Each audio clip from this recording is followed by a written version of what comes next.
IMA Mehsana અને Harikrishna cancer ફાઉન્ડેશનના ઉપક્રમે મહેસાણા શહેરના તમામ ડોક્ટર માટે કેન્સર એજ્યુકેશન પ્રોગ્રામ યોજાયો। કેન્સર માત્ર એક રોગ નથી, તે રોગોનું જૂથ છે। અત્યાર સુધીમાં 100થી વધુ વિવિધ પ્રકારના કેન્સરની ઓળખ કરવામાં આવી છે, પરંતુ તમામ પ્રકારના કેન્સરની શરૂઆત અસાધારણ કોષોના નિયંત્રણ બહારના વિકાસને કારણે થાય છે। તો કેન્સરને લગતી લાગણીઓ અને માનસિક સ્વાસ્થ્યની ચિંતાઓ વ્યક્તિ અને એક દિવસથી બીજા દિવસ સુધી બદલાઈ શકે છે। ત્યારે શું છે કેન્સર અને કેન્સરના કેટલા પ્રકાર છે, આવો જાણીએ ડોક્ટર પાસેથી। અમે છે ને છેલ્લા 6 વર્ષથી એક હરિકૃષ્ણ કેન્સર ફાઉન્ડેશન ચલાવીએ છીએ, જેમાં કેન્સર જનજાગૃતિ, કેન્સર મિત્ર અને કેન્સર શિક્ષા કરીને 3 અભિયાન છે। કેન્સર શિક્ષા એવું છે કે જે પ્રાઇમરી ડોક્ટરો હોય, જનરલ પ્રેક્ટિશનર્સ હોય, એમની પાસે કોઈ પણ કેન્સર દર્દી પહેલા જાય, તો એ લોકો સાચા સમયે સાચું નિદાન કરી શકે, એમને માર્ગદર્શન આપી શકે અને એકવાર સારવાર થઈ જાય પછી આડઅસરમાં મદદ કરી શકે। એના માટેનો એક આખો સ્ટ્રક્ચર્ડ પ્રોગ્રામ છે, 15 લેક્ચરનો, અને એના પછી અમે એક્ઝામ લઈએ અને જનરલ પ્રેક્ટિશનર્સ હોય એને અમે એક સર્ટિફિકેટ આપીએ। એટલે એક આખું જનજાગૃતિ અભિયાનના પાર્ટ રૂપે છે આ પ્રોગ્રામને ઓન્કો ડિજિટલ કહીએ છીએ।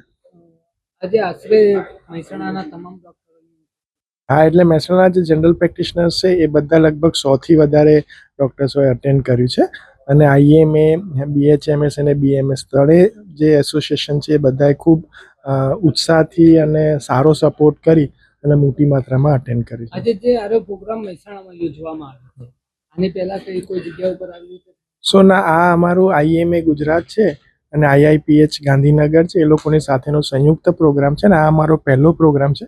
એક વખત આ પ્રોગ્રામના અનુભવ પરથી શીખીશું અને પછી ગુજરાતમાં લગભગ 100 જેટલી આઈએમએ છે, એ બધી આઈએમએમાં એક પછી આ પ્રોગ્રામ કરવાનો વિચાર છે। હું ડૉક્ટર કૌશલ મોદી, સેક્રેટરી આઈએમએ મહેસાણા।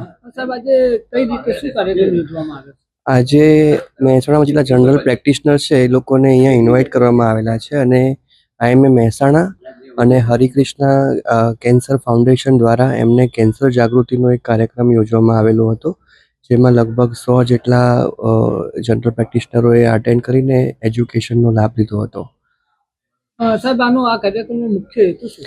એ જ કે જનરલ પ્રેક્ટિશનર્સ કે જે લોકો મહેસાણા જિલ્લામાં ગામડામાં પ્રેક્ટિસ કરે છે અને સિટીમાં બી પ્રેક્ટિસ કરે છે, એ લોકોને કેન્સર વિશે થોડું નોલેજ આપવું અને એમની આજુબાજુ જે કેન્સરના પેશન્ટ રહેતા હોય કે એમને જોડે ટ્રીટમેન્ટ લેતા હોય એ લોકોને એ સપોર્ટિવ કેર આપી શકે।